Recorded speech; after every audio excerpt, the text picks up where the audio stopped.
And thank you all for joining in on today's webinar.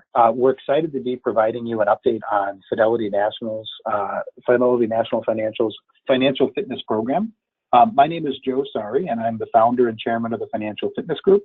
My background is about 20 years of publishing and in academia. I was a faculty member and graduate student for about a decade at the University of Wisconsin-Madison. And then Eva, would you be kind enough to introduce yourself and help kick us off? Hi, everyone. This is Eva Shavitz-Cumming, Director of Retirement Plans here at the corporate office in Jacksonville, Florida for Fidelity National Financial. And today we scheduled the call, as Joe said, to give you an update on the financial fitness program that we rolled out in June and to get some input from you as to how you feel the program's going or provide any suggestions. So with that, I'll turn the call over to Joe. Wonderful, and thank you all again for joining in. If for any reason you have any technical trouble during the course of the webinar, you may reach out to Sandy Curry at area code 510-599-0925. Feel free to jot that number down. Again, it's 510-599-0925. Or you can email us at support@financialfitnessgroup.com. That's support@financialfitnessgroup.com. And thank you again for joining in. So with that, we'll kick off the webinar to give you updates on the financial fitness program. Mainly three topics we wanted to cover today for you. Share some updated information and insights about the program. How many people are engaged, in what capacity, what sort of insights are we learning, thanks to you and your work helping get the word out. And then we wanted to kind of spend the bulk of time talking about kind of the ongoing efforts to help promote the program. As you know, Fidelity National Financial was selected to participate in this program, and you will be having the opportunity to provide independent, unbiased education for your employees, along with financial fitness coaching for basically 12 calendar months, starting from July 2017 all the way through June of next year. So we'll share ideas on how to kind of provide ongoing engagement and ask for your feedback as well. A couple next steps at the end of the webinar, but with that, we will get started with the program updates. So as many of you probably saw in the kickoff webinars we did, the Financial Fitness Group has worked for about 20 years providing independent, unbiased education. In particular, for the last 10, we've been involved in grant-funded research, working with some 20 governments and universities to look at how to kind of modernize the way we teach people about money. The methodologies that we're using are fairly simple. Try to use best practices in technology, psychology, and gamification to make learning about money efficient, effective, and fun. In particular, using online learning, kind of behavioral science, and looking at how we can also gamify getting people to act in their own best interest. On a national scale, we've rolled out these sort of programs with over 1,000 employers who employ some 2 million people. And part of the goals is to try to make it simple for you, people who work in HR and benefits, to communicate with employees to drive down the cost of educating people about their benefits, about money, but also get better outcomes. The specific methodology that we've been using is, kind of focused on how do we get somebody to start.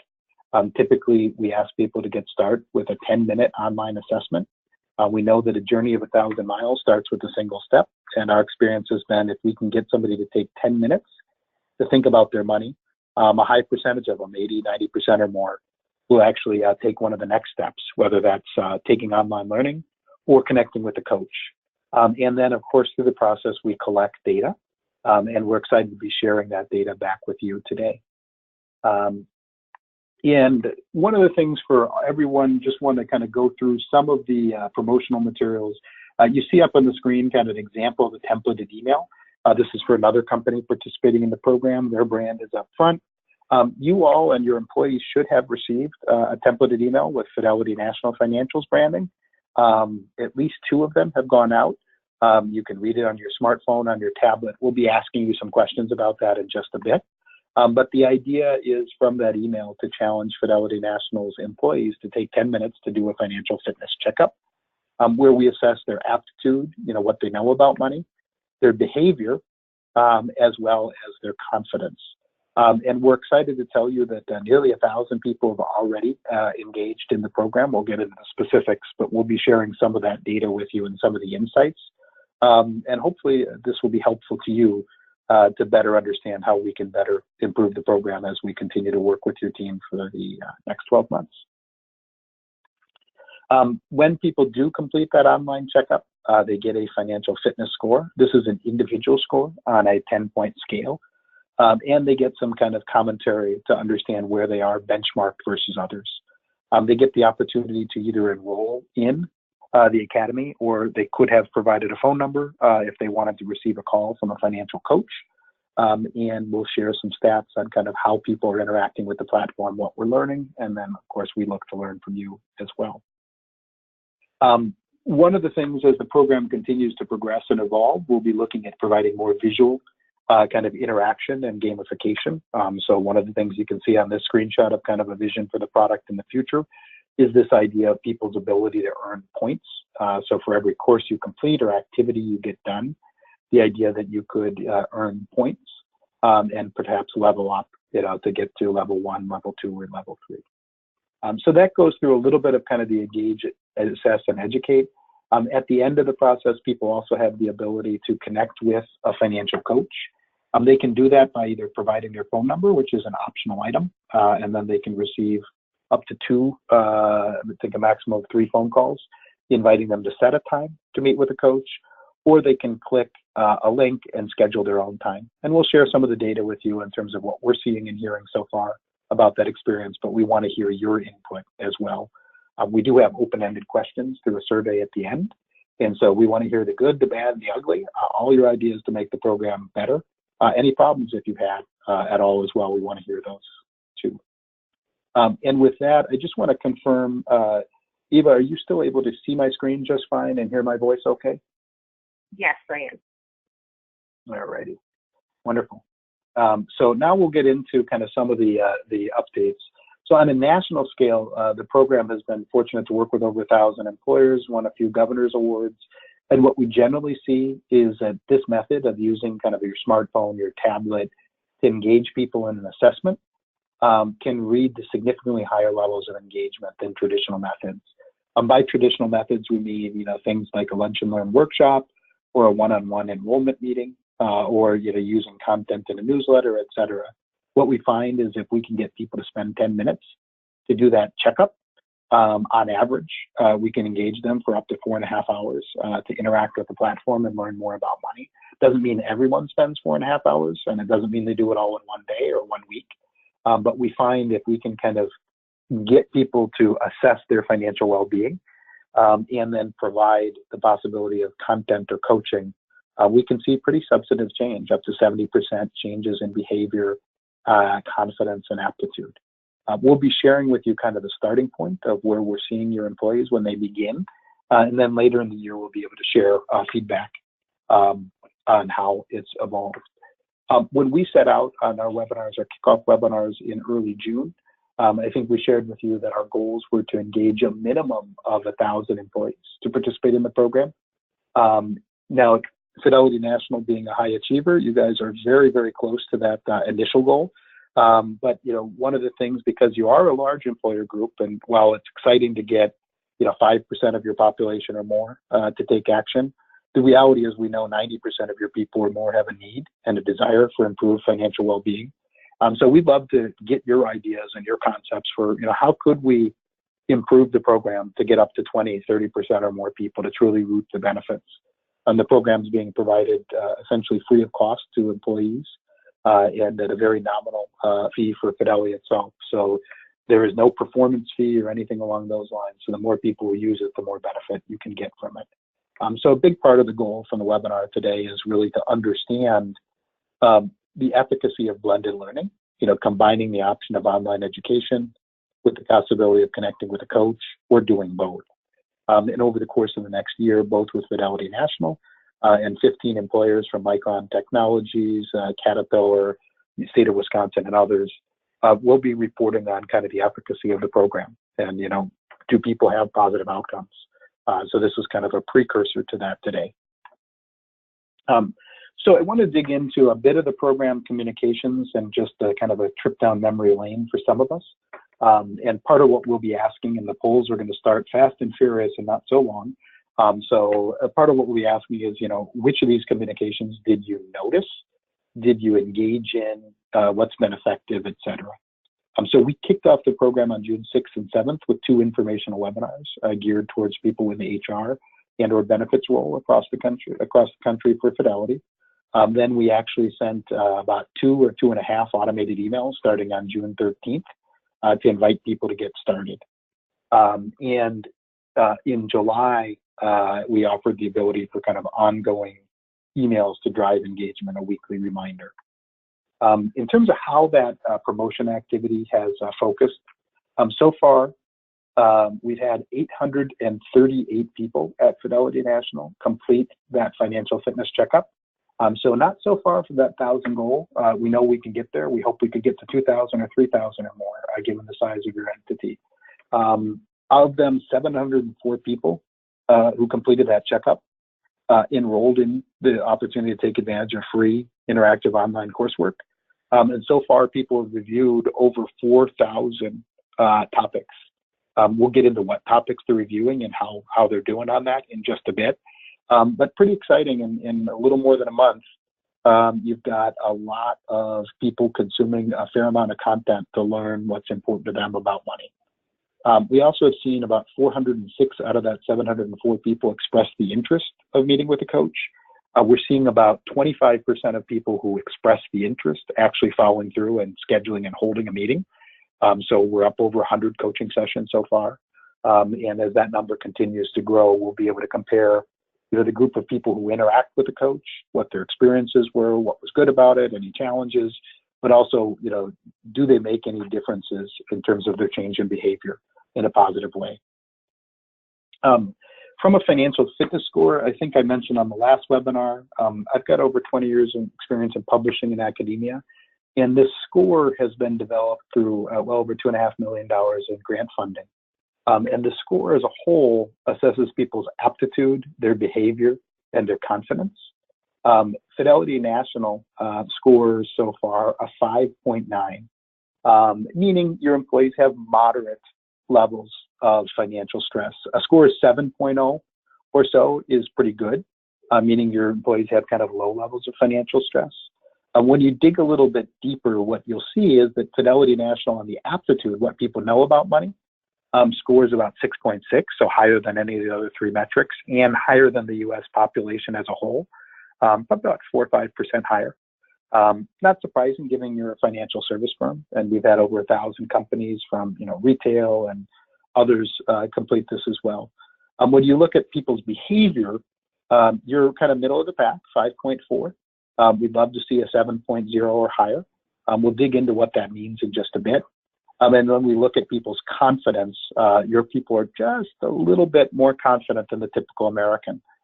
So the reality is your financial fitness score is just a bit above average, but we really want to be above average. The reality is the typical employee, the typical employer has up to 80% of their people who are moderately to significantly stressed out about money. And so, being average means people are moderately to significantly stressed out about money. So here the goal is how can you be above average? And we think in terms of your engagement levels, you have that potential. And of course, the more people we get involved, the more we're going to understand. On the front end, we get this base level score. Our experience has been people who actively engage in online education will see up to 70% improvements in either their aptitude, their behavior, their confidence, or a combination of all 3. And one of the exciting things about the program is, several months from now, you'll be able to look back and see what sort of impact the program has had on how people feel, what they know, and what they're doing related to how they manage their money. In terms of a breakdown on the score, this one probably more clearly demonstrates kind of that financial fitness score than any other thing. The red is people who have a low financial fitness score. So this is based on that 800 or so survey responses. So 38% of your population has a low financial fitness score. They're scoring really 4.99 or below. 28% of people have a moderate level of kind of financial stress.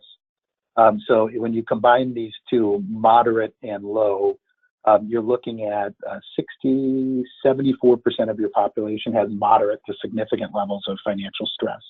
And then you've got 34% of people who have high levels of financial well-being. This is slightly better, this number in particular, the high, than the U.S. population. These two numbers obviously are less than ideal. You'd love to see, a small percentage and a very high percentage of people with a high score. David, do you have any questions on that on your end, or should I keep on going? Just want to make sure you hear me fine as well. Yeah, I'm hearing you fine.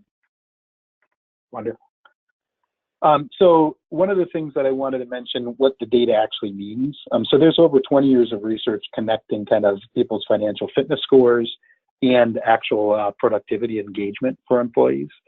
What this suggests is you've got over 13,000 employees who have high to moderate levels of stress. I bet a few of us are on the line today. And research would suggest that those people can often cost employers up to $2,000 or more per year in terms of, suboptimally using some of their retirement benefits, their flexible spending accounts, their health accounts, higher levels of preventable health care claims, et cetera. So not only is there kind of a moral reason for wanting to make sure that people are financially fit, there's an economic one as well. And this is a baseline, and over time we'll be able to show how you're moving this number. Are we getting an improvement for people who actively engage, and where do we see the best improvement? On the knowledge side, I want to share a few examples here. So we ask in that financial fitness checkup 10 questions, but we're actually pulling them from a broader group of personal finance, saving, investing, and retirement. And anything in red, means this is significantly suboptimal. Unless I was in calculus, generally 5.3 on a 10-point scale, or 53%, wasn't exactly what I went home to my parents to brag about. 70% or higher kind of as a passing grade. And in this case, we're giving anyone who gets 80% or higher, actually 65% or higher as a passing grade, and 80% or higher being okay. So when you look at people's knowledge, you as a whole scored slightly better on knowledge than U.S. companies. You can kind of dig down and understand one of the areas where people in general, and your employees included, struggle is kind of having the knowledge they need to make major purchases, whether that's a home, paying for their kids' college, or an automobile. And of course, making a few mistakes on that one can have a lifetime of impact. Buying the wrong home or at the wrong time can be pretty devastating for families. People did pretty well on credit, not surprisingly given your industry, and personal finance basics. You'll get a copy of these slides. On the saving and investment sides, you all actually did pretty well compared to the U.S. population, but not very well in general when it comes to 69% understanding of terms and terminologies related to the basics of investing, investment strategy, and mutual funds. So a little bit better than the U.S. population, but obviously some significant room for improvement. If it's essentially 1 out of every 3 words related to your retirement plan and your investing, people don't understand. Getting into retirement planning and some of the things here, this is probably the area for most opportunity, and not just for you, but across the nation. People do struggle for that long-term savings concept. So when it comes to understanding your plan and or dealing with challenges in retirement, these are areas where people struggle very much, and not different for your population as well. Preparing for retirement, you're moving in that right direction, 71%. And people certainly understand some of the language of the concept of how much they might want to live in retirement. So hopefully this is helpful for you. It can drill down even deeper. And things that we've seen in the past that clients might want to work with is, looking at where people are struggling and helping understand, if you have a lunch and learn workshop or other communications, where to focus your efforts. Please do send in comments and questions. We'll be getting to polls here in just a bit. Here is kind of your behavior score. I'm not going to go into every bit of detail here, but you can see your score on the left and the benchmark average on the right. One thing I did want to point out here, you're doing a really interesting and very good job in terms of the percentage of people who are at least taking this checkup that say they have a retirement plan offered to them by their employer. and 89% of people who are making regular contributions at least once a month to that plan. I don't know, Eva, how that measures to your own data. I'm guessing it's pretty similar, but this is, obviously the group of people who have completed the survey so far. Yeah, actually, it does measure up pretty close because we have about an 89 to 90% participation rate in the plan. So. Okay, good. And our expectation, especially as you get the sample to be kind of 10% of the population, there isn't a huge bias for people who do or don't take the checkup, so it should be pretty representative of your entire sample. A few kind of concern areas. People compared to 6 months ago are not saving more than they used to. You also have people who have a written financial plan was fairly low. So I'd be happy to dig into more details on this if you all have specific questions. But we got a lot of content to go through, so I just wanted to share kind of the highlights for you here. Other thing we look at is how people feel about their money, their confidence score. And so this is on an individual question by question basis. You can see, what do you feel is your financial stress? We don't share individual scores, what I scored, what Sandy scored, what Ava scored. We do roll up the aggregate. So people's individual scores are private and confidential, but being able to roll up the aggregate can be really, really helpful. And you can see areas of where you are on par with the national average, and where you're doing better or worse. One that jumped out to me was the interest rates and loans.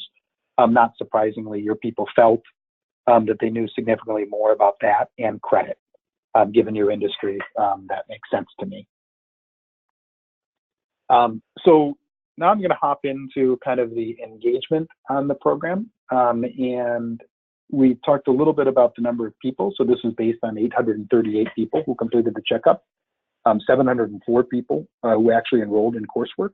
And I wanted to kind of dig into what topics are of interest to them and where we're seeing the progress for those over 4,000 topics available and reviewed so far. So most popular courses are the ones that we auto-enroll people in, as you probably, and I know you do, kind of have that concept of auto-enrollment in a retirement plan sometimes. This idea is when people complete the checkup, we recommend 3 kind of basic courses: personal finance, principles of financial planning, and introduction to retirement planning.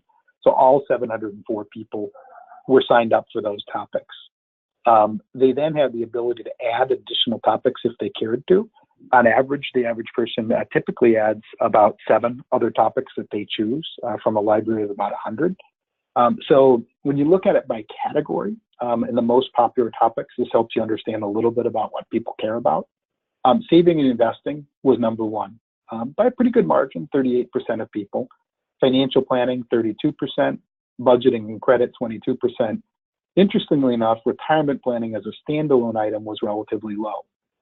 When we think about how employers typically communicate, oftentimes a lot of our messaging is about a retirement and our health plan. And that makes sense. But sometimes what we suggest, in order to kind of get the outcome that we may all want, people saving more for retirement, it might be important to meet them where they are. And oftentimes where they are is just kind of understanding budgeting and credit and savings. If you take kind of the basics of savings and budgeting and credit, 60% of your population is, maybe not thinking always for the long term. They're thinking about the day-to-day. When you dig in just a bit deeper and look at on the savings investments, what are people most interested about? So savings and emergency fund, 40% of the people who selected topics related to saving and investing were really focused on some of those basics. But you do have a pretty good group, 60% of people or so, 60% of people who are interested in investment strategy or type of investments as well. When you get into financial planning, there are a number of different myriads in terms of that we've looped into this concept of financial planning. Could be long-term care, could be other items of financial planning, paying for college or education. So 56% of your people who had interest in this topic had, kind of overall financial planning needs. As I think you're aware, the coach is a great capability for that. The group providing the coaching are both certified financial planning and/or financial advisors who that's really their thing, comprehensive financial planning. 21% of people had questions or needs and looking for content about insurance, tax planning. We typically see later in the year that number will go up. You had a pretty high number for people who had interest in estate planning as well. And then, things like identity theft was much lower on the spectrum. And Ava, just want to confirm you're still able to see my screen just fine and see if you have any questions or thoughts. Yes, I can see it fine, thanks. Wonderful. Good. So a few other updates here. Hold on. Interesting. Are we still connected? I see your screen, but I see a screensaver. Yeah. You don't see the presentation. Yeah, so give me a second. Looks like my PowerPoint just chose to quit unexpectedly. So we'll be getting into the, there we go.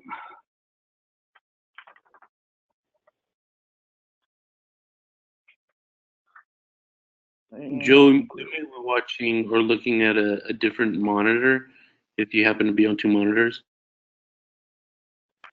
Yeah, I do, but I'm going to just take that off and go back to one.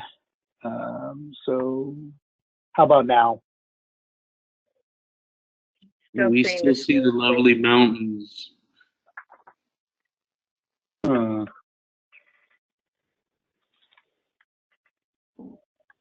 Interesting. So give me one more second. I probably need to. And how about now?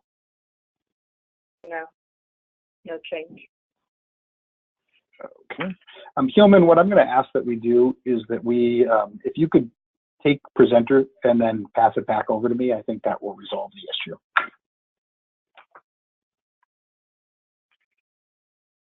Okay, give me just one moment and I can do that. Just a second.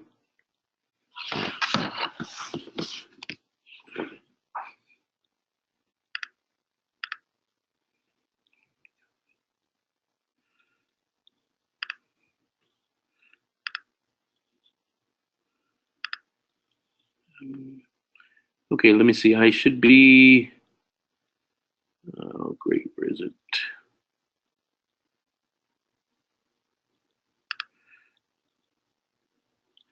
It's a little different here. While we're waiting, I have a question regarding the financial planning. Did those individuals access the coach, do you think?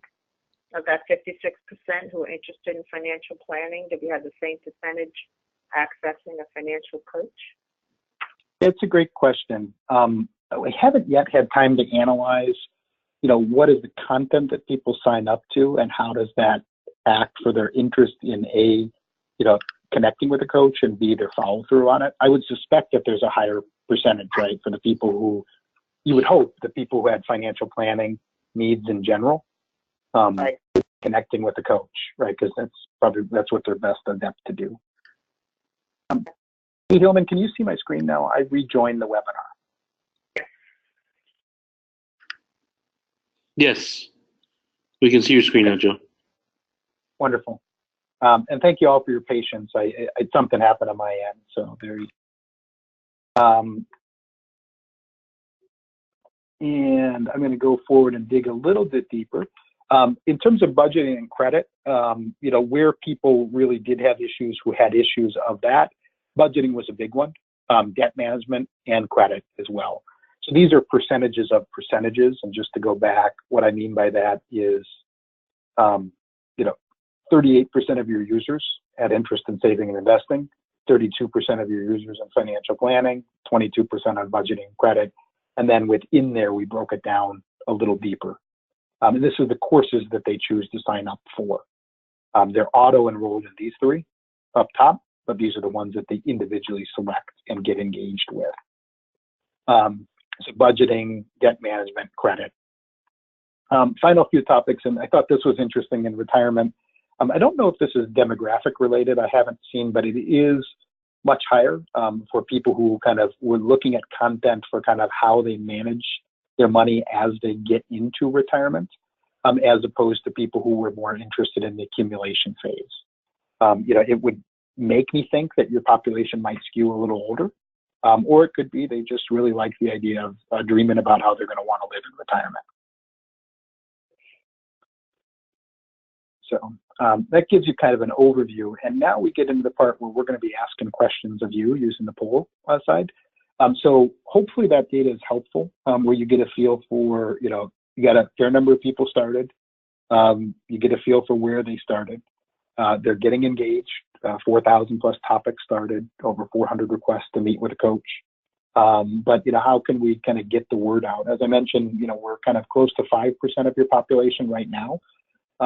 What would it take for 20, 30% of your people to, take advantage of free, independent, unbiased coursework, kind of almost a virtual MBA about your money, and or the opportunity to connect with a coach? And, how can we get the words out? And that's where we really want to hear from you. So a couple of things that we're going to talk about, the templated communications, and we'll be asking polls here in just a second. And then we want your ideas for how we're going to drive engagement over the course of the next 12 months. So from templated communications, as we mentioned at the beginning of the webinar, we did have these 2 informational webinars where we kind of empowered or tried to empower the HR and benefit managers to be aware of the program and help you spread the word. And then we had 2.5 targeted invite emails that were sent out in June. And then starting early July, for anyone who enrolled, that 700 people, they should get some kind of automated weekly reminders. So that's kind of the program communications as they were designed from this end. But we really wanted to get a feel from is, what did you see on your end? So you're here on the webinar. The first question we have for you via poll is, did you attend one of the prior webinars on June 6th and June 7th to help kick off the program? So I'm going to launch the poll, and the choices, and please go ahead and answer them. You're quick to vote. A lot of you already have. So either yes, no, or not sure. And the reason we put in that not sure is, if you don't remember, that's fine. We'd rather have you put not sure than anything else. So about 74% of you have voted already. I'll wait just a few more seconds, see if we can't get up to 80 or 90%. So please do vote real quick, and we'll have a few other questions. We're at 78, 81%, and climbing, 85%, 89%. Pretty cool. So going once, going twice, 93%. All right, I'm going to close down the poll. And this is actually very helpful, and I'll share the results back with you. So about half of you attended the webinar, and I appreciate those of you who did say not sure, because the reality is it was a month and a half ago, and it's easy to forget. So the informational webinars, kind of like this one, are designed to help the different HR people understand the program. So thankful, and it's good to get that we've got a number of you who didn't attend a webinar previously that are attending this one. I'm going to go on to our next poll question, and I think I have to go ahead and close the poll. If you did attend the webinar, so I won't expect to get 100% here. If you answered no, no need here, then we want to know if you found it useful. So if you attended a prior webinar, did you find it useful? And we want to hear your earnest answers. If you don't remember, you may not have found it that useful, so that's fair enough. And we're already at about 37%, 41%, and given we had about 90%, we're going to get there pretty close. We won't get to 100% on this one, just because not all of you attended. So we're at 52%. So I'm going to go ahead and close the poll, and I will share the results back with you. So 93% of you found the informational webinars useful. We didn't ask a question about this webinar, but hopefully if the one before was useful, this one will be as well. We can certainly get that from you in the end question. So thank you. So about half of you had attended the webinar. All of you who did, or most of you who did, found it useful. A few of you don't recall, and I can't hold that against you either. So thank you for being honest. I'm going to go forward then. We talked about these 2 targeted invite emails. It was really 2.5. One was sent by our system, 2 were sent from the Fidelity system. The one that was sent by ours and Fidelity was the same. And those went out in early June. And so we want to ask from you, do you remember seeing or viewing those emails? You guys are kind of our champions. And it's certainly, again, we want honesty in the poll questions. So did you receive or view one or more of the invite emails to the program? and just very quick feedback, yes or no, and you're not sure, and not sure is okay as well. Our expectation is that your inboxes are pretty crowded, and so email can be a very effective way to engage with people, but we know that you get a lot of emails, and so it'd be very possible that you might have missed it, the people that work with you might have missed it as well. So we're at 85% of you have voted already. See if we can't get that up to 90%, but I'll give it maybe just a few seconds. 88%. I kind of feel like an auctioneer here. Sandy, and so we're at 88% going once, going twice. That last final vote, could you get us over 90%? All right, 92%. Somebody did it. Thank you. So I'm going to go ahead and close the poll and share the results. And so this is really helpful as well. About over 2/3 of you knew that you received at least one or more of the invite emails. 32% of you did not, or you're sure you did not, or you were not sure. And Eva, that doesn't necessarily surprise me. I mean, we've got a lot of emails in our inbox, and it is also possible for the 12% of you who said no. If you're pretty confident you did not receive it, when you go to the open end on the survey, please let us know that, because we do have, especially for Fidelity National, who's grown through M&A, getting through people's spam filters and, kind of junk filters is not always simple. So it's possible that, messages get stuck in people's spam filter. Eva, anything you wanted to add or comment on there? Yeah, I know we did have a few issues where people were thinking these were phishing emails, which is why I had it sent from F&F. Going forward, though, we've changed our process that anything we want to communicate out to employees, we're going to ask the HR reps to actually send to their individual employees that they support, hoping that this might help get information out without that fear of it being a phishing or spam or, unwanted email. So maybe we'll see if we do this in a month or two, we may see a change in that. Excellent. And thank you. And we're going to go on to a few more topics here as well. So then the next one for you is, just because we're curious, for people who are on the phone, how many of you actually have completed the online checkup? And I'll go ahead. Excuse me. And the doctor said I had allergies. I don't believe him, but I'm starting to. So in terms of how many of you actually completed the checkup, that 10-minute assessment, and it's fine if you did, it's fine if you didn't. We are going to encourage you, those of you who did not complete the checkup, to take a few minutes after the webinar and do so now, just so we can get feedback. One of the beliefs here is that one of the best ways to engage people, we generally get very, very high feedback from people, not in terms of positivity for the assessment and for the coursework, but as much as possible, we love for people to learn by example. So we're at 85% of you have voted. We're see if we can't get you up to 90%. There's a few of you who like to chime in last minute. Can't blame it. So again, did you complete the program checkup? Yes, no, or not sure. And so we're at 85%, 88%. I think one or two people might push us over the 90s. We're at 92% again. I'm going to go ahead and close the poll and share the results. So about 25% of you did complete the checkup. About 8% of you are not sure. And 67% no, they did not do so. So when you compare that to the population as a whole, your group is about 5 times more likely to complete that 10-minute checkup, which we think is great. So your engagement, 800 people, is a good number, but it's less than 5% of your whole population. Among this group, we're at 25%. We would love to see that number at 100%, though. You are kind of the leaders that are helping promote HR and related topics. And so as much as possible, if you do just one thing, we'd love to challenge you to take 10 minutes and do that financial fitness checkup. If you love it or hate it, we want to know. But that would be a great way, if you can do that and if you find it useful. And even if you don't find it useful, we'd encourage you to challenge others to take it as well. And, leading by example can be helpful. Great. And then the last question here on this section, and we'll go into some other ideas that we want to share with you, is have you met with a coach? I'm going to guess this number is lower based on the fact that about 25% of you did the checkup, and you need to do the checkup before you get the opportunity to connect with a coach for 30 days free of charge. But love to see what percentage of you have actually met with the coach. And we're going forward, and got about 60. Oh, you're voting quick. This is pretty cool.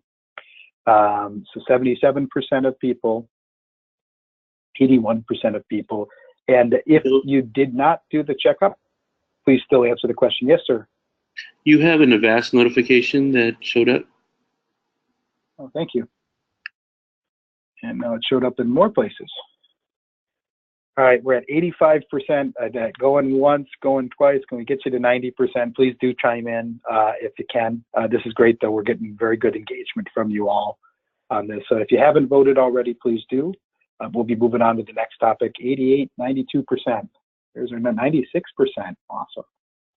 All righty. I'm going to go ahead and close the poll. And this kind of be what I'd expect, right? So 25% of you have done the checkup. Are you seeing the results? Oh, I got to share them. No. There we go. Okay. Now you should see them. So 25% of you have done the checkup. You need to do the checkup in order to meet with the coach. 4% of you have actually met with the coach. So that says that about 20% of people who did the checkup have actually met with the coach. And that's great.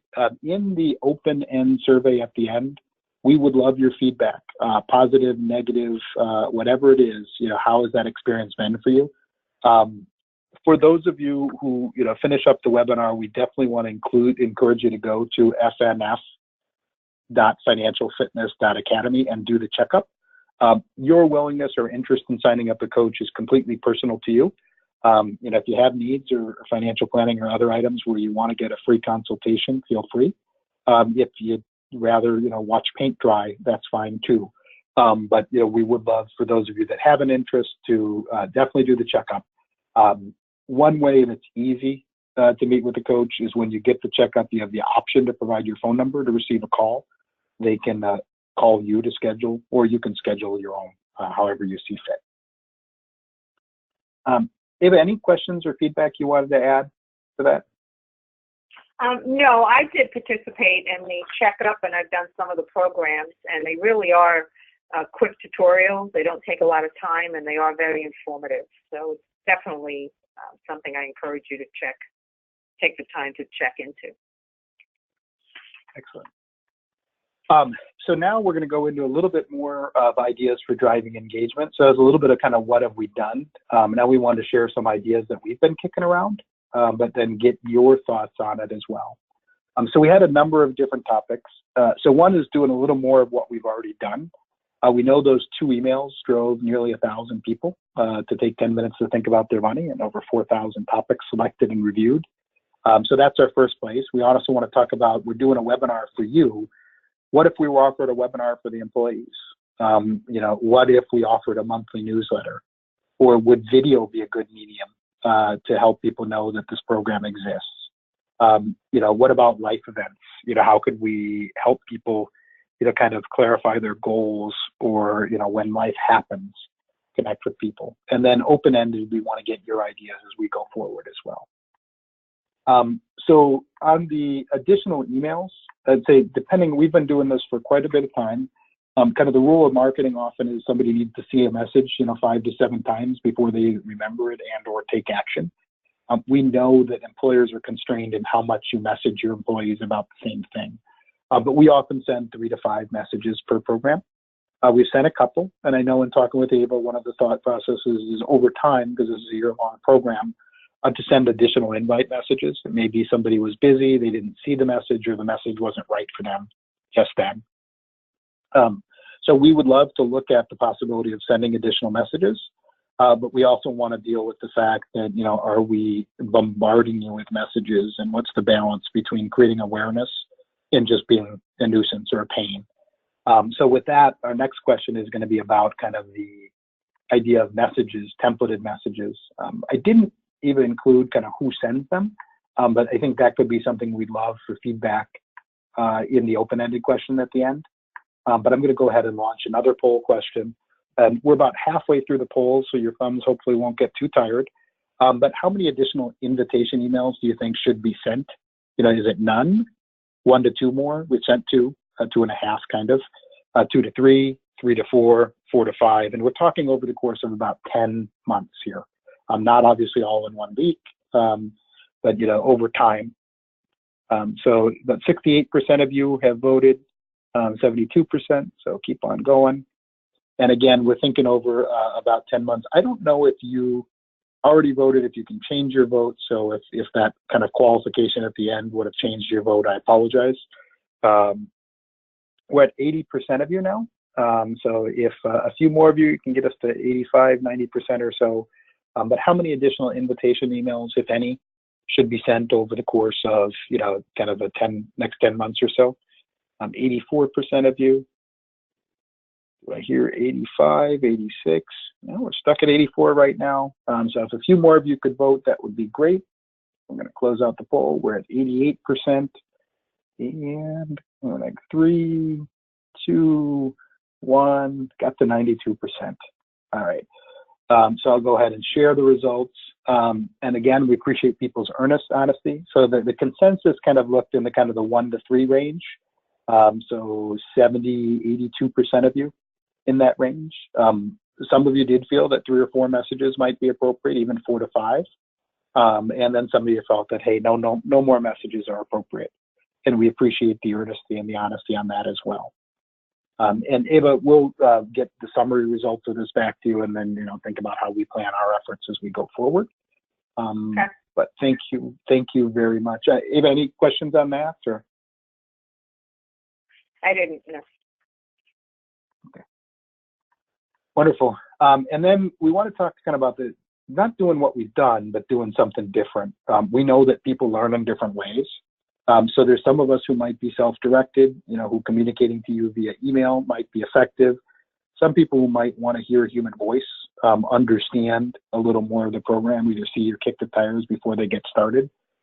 So ideas we've thought about over the course of the next 10 months is, could we or should we offer 1 or more webinars to engage employees? And things we've thought about is there could be webinars on specific topics. So now that we had 1,000 plus people, or nearly 1,000 people complete that assessment, we do have an idea of what topics are of interest to them. So whether it's a webinar on retirement planning or financial planning or budgeting and debt management, or just a webinar really where somebody such as myself or others talk about kind of why is it important to be financially fit and walk people through what the financial fitness program is and answer their questions about it in a live form. So next questions we're going to have is kind of that idea about, would a webinar be an effective way to engage? We're at about 5% of the population. We'd love to get to 10, 20, even 30% for people to take value in the service. And, would a webinar be a new medium that's useful to them? So I'll go ahead and do you think a webinar may be a good way to engage new users? Yes, no, or not sure. So let me go ahead and launch the poll. And I think you all should be able to see the poll. Yep, you're already voting. And we're at 76% click, so you're probably tired of hearing me talk, counting up those numbers. Wouldn't blame you. 88%. And let's see if we can't get it to 90% or higher. And count down from 5, 4, 3, 2, 1. We hit 92%. Thank you very much. So I'm going to go ahead and share the results. So you think a webinar would be a good way to engage new users? 78% of you, so definitely the majority, almost 80% of you said yes. 4% of people said no, and we appreciate your honesty there. And 17% of you said not sure. We've done it a few times more on kind of the overall program effort. In your open comments, if you have other thoughts on that, please feel free. But Ava, that might be worthwhile for us to understand what sort of webinar format, if any, might be useful for your team. Great. And with that, kind of what sort of format makes the most sense? I think we do have a question on this as well. So go ahead and go ahead and add that. So if we were to offer a webinar, and obviously If you said no, you can answer the don't do webinars at all. But if we were to offer the webinar, would it be something kind of to explain the Fidelity National Financial Fitness Program? Would it be kind of topic content specific, or do both, right? You know, offer a webinar or two on a specific topic, financial planning, retirement, health, and or offer a webinar explicitly on the financial fitness coach program, you know, where you've got the academy and the coach. You guys are quick today. So at 76% of people, 80%, 84%. And Sandy, I want to thank you again for setting this up. Even it's so simple that even I can do it, despite having birthday reminders and antivirus controls. This part I've kind of figured out. So we're at 88% of people have voted. We'll count down from 5, see if we can't get that. There's somebody who just likes to be last, that likes to do that last 92%. 5, 4, 3, 2, 1. Oh, we stuck at 88% that time. All right, and I'll go ahead and share the results. This is interesting, and so overwhelming people who, you know, thought that webinars made sense. 77% felt both types would make sense. 18% thought just focus on the program. So a slight skew in that order. Nobody actually thought just topic content specific webinar, you know, not doing something on the program. And then 5% of you, close to what we said before, 4% of you said don't do webinars at all. And I'm going to go ahead and hide the results there, and we'll go on to the next topic. And we are close to wrapping up here. I know we've got about 8 minutes to get through the last few things. So monthly newsletter and videos to promote the program. So here, kind of what we're looking at is the idea of, you know, do we offer a monthly newsletter? If so, is it monthly or quarterly? You know, would we bundle that newsletter with existing communications? In other words, provide you content that you incorporate elsewhere? Should it be text only? Should it be video? If video, on specific topics.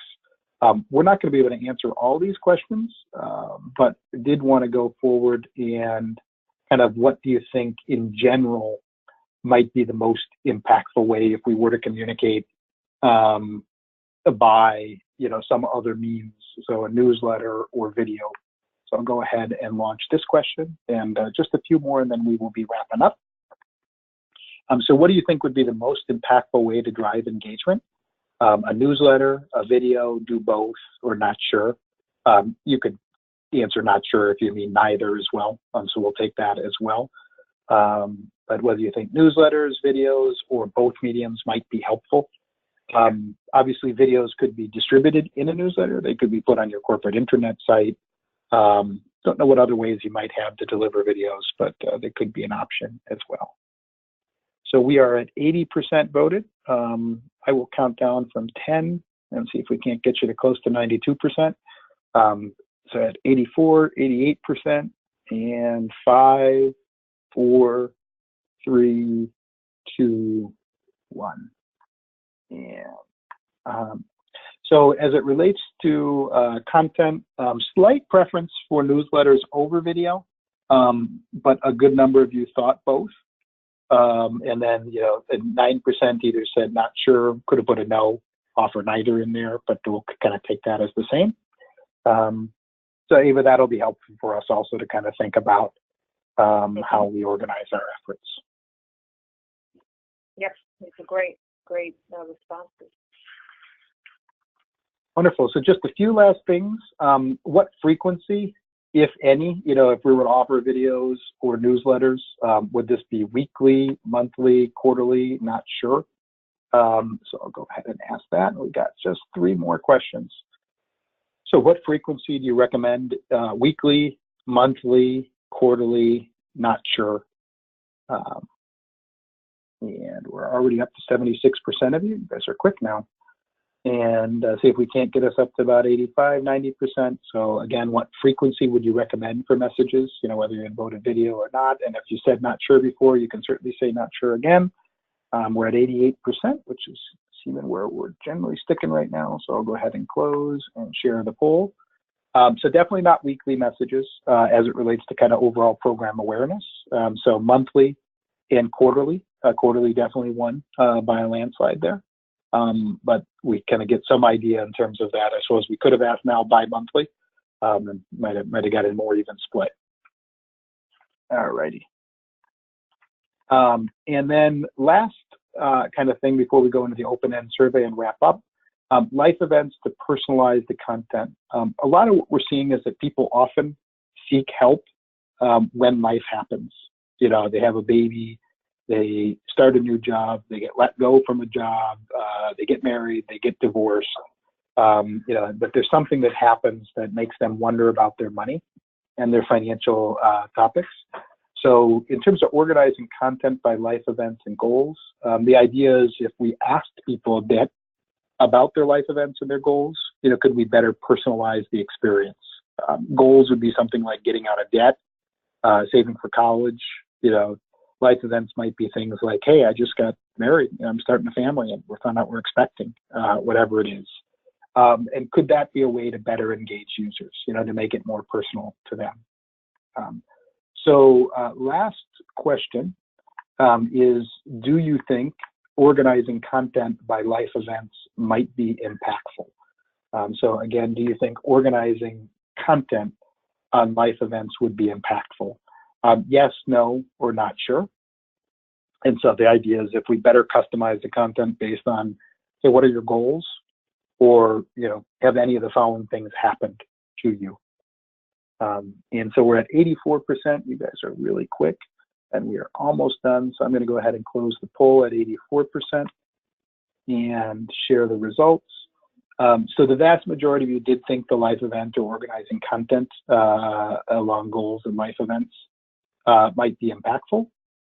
So thank you very much for the input there. With that, we're going to wrap up the webinar, and there's one last thing or two last things we're going to ask that you do. So the first thing is about 75% of you have yet to do that financial fitness checkup, and we'd really like to encourage you to do it. So if you could just go to fnf.financialfitnessacademy.com. That's fnf.financialfitnessacademy.com. I'm going to put that through in the chat. Sorry, FFF.financialfitnessacademy. That did not work. Let me go to a live website, sorry.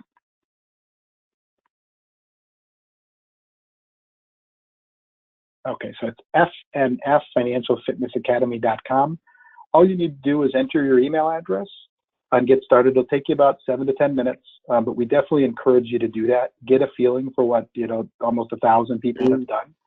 And encourage 1 or 2 other people to do that as well. Joe, we're still seeing the poll results. Oh. Thank you. So, sorry, here is the webpage, fnf.financialfitness.academy, no .com, although I said that a dozen times, fnf.financialfitness.academy. And so one thing we would love to encourage you to do is complete that checkup. If you haven't done that, if you have done it already, encourage a few other people to do so. We will be reviewing the results of this webinar and another, and then working with Ava and team to help kind of organize our process moving forward. Those are the next steps for us. The final thing is when we close out the webinar, you'll get an exit survey. It has just 3 questions, one of them open-ended. We ask that you take a few more minutes. We will have asked you a total of, I think, 15 questions. One of them is open-ended on any ideas to improve the program, what you like, what you don't like. If that guy Joe just talks too much, whatever it is, we want to hear from you. Ava's contact information is up on the screen. Did you want to add anything else, Ava? I know we've got a minute here before we wrap up. Yeah, I just wanted to thank everyone for taking the time to participate on this call and for giving us your input. It really is helpful. I appreciate it. Thank you so much. And thank you, Joe, for the presentation. Yeah, thank you all. And Sandy and Hillman, thank you so much for helping get all the data and the questions and the polls and making sure I didn't mess them up. Too bad. So, all righty. Well, thank you all. We appreciate it. I'm going to go ahead. Do I need to stop the recording, Sandy? I'll or go ahead and stop it in 3, 2, 1.